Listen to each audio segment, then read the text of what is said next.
So as you know that there are numbers of tasks in the system, and they are of course no equally important. Some of them you can, so no equally important, so we can put priority according to their importance.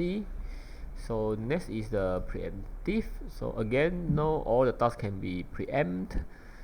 So we somehow need to ensure all the tasks are independent and also can preempt before we do certain scheduling strategy.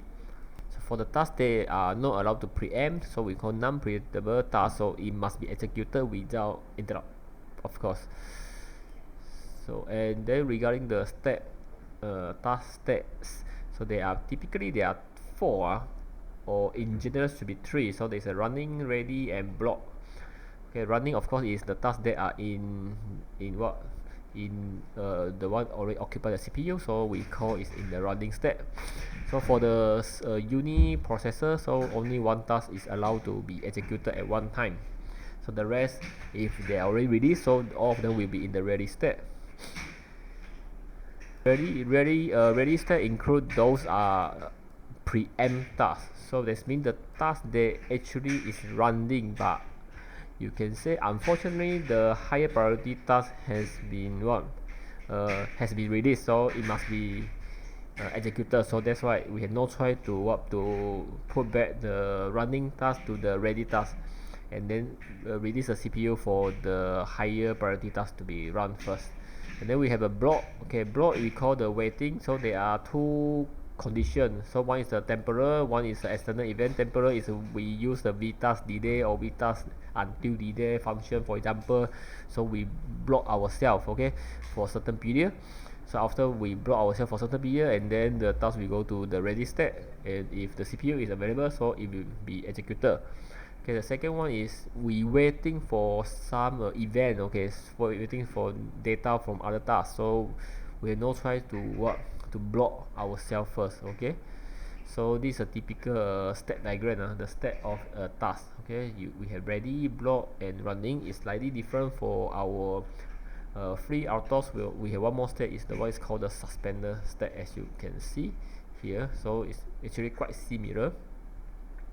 So I put this for comparison because this one is from the book that I mentioned. Is quite more informative. As you can see, when we create a task, the task will go to ready.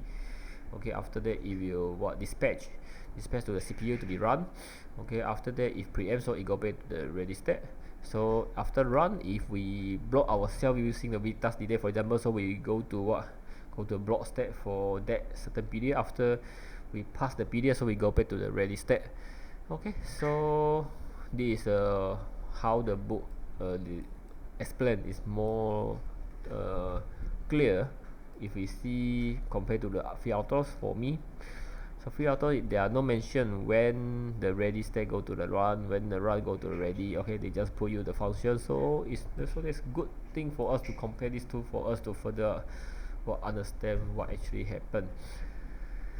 Okay, so next I'm going to do some hopefully funny, or not funny, is interesting demo, hopefully interesting. So I use a different color to represent the task A, B, C. So and then we going to see what happen when the time goes. So first, okay, at the time 0 milliseconds, so of course all of them has been released. So the close sign indicate the task to be run, but not really run. So where are them? So they are in the ready state. As you can see here, I put them, they are in the ready state. So since the task A has a higher priority, so we go to the running state. So remember, running state only allow one task only, because we're using the uni processors such as the Arduino. Okay, only one task can be run. So what happened for the rest? The rest, they just in the ready state. That means they are ready. So after 4 milliseconds, of course, I think I going to call the vtask delay. So I delay around, I think 6 milliseconds. Okay, 6 milliseconds. So when I call this vtask delay, so I go to block state. Okay, I go to block state. So I go to block state. So now the CPU is somehow empty, available. So my task B can go to running state. So to be run, to be executed for another 2 milliseconds. So after that has been blocked as well by itself. what we call the ready task delay.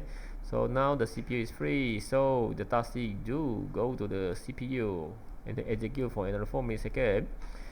So at that time, if you see here, okay, at that time, after 4 milliseconds, time 10 milliseconds, what happened?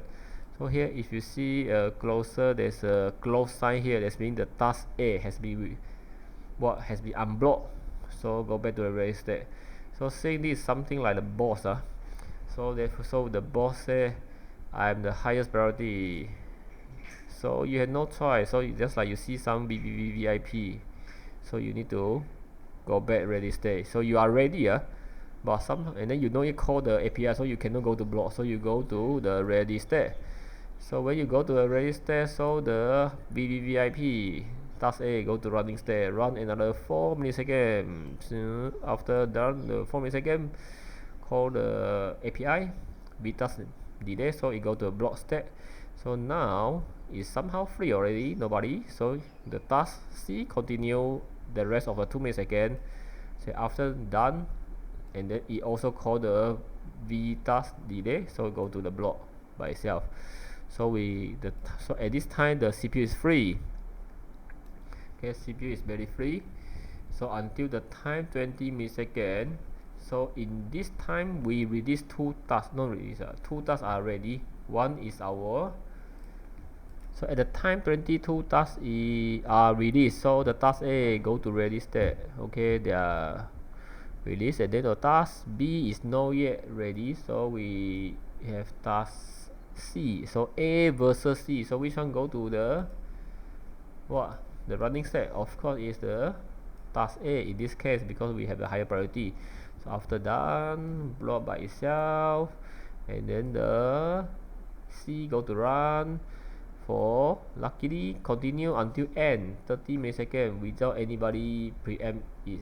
So it go to the block, and in this time frame 30 milliseconds, so we have task A and B in the ready state. So again, A versus B. So of course A go to run 4 milliseconds, call the API, block itself, and then the CPU is empty. So the task B go to occupy the CPU, run for 2 seconds, and then go back, block itself. So as you can see, after all the tasks block itself, so the CPU is in the idle, so it saves some energy. In fact, compared to the sequential program that you use, so the CPU keep occupied by unnecessary program. For example, the infinity loop for nothing. So at the time 40 milliseconds, so we have tasks A and B, A and C in the ready state. So again, A running. Okay. After that, it brought itself. So the rest are the same. I think I no need to repeat, just the same. That's why we call it algorithm. So because everything can be automated. Okay. Then task A ready. At the same time, task C run away. No run away, brought by itself, and then run the last task. And then we complete. So it's not idle state. So the CPU is very free. And then at the time 60 milliseconds, all of three go to the ready state again. This one complete hyper period. So the process continue.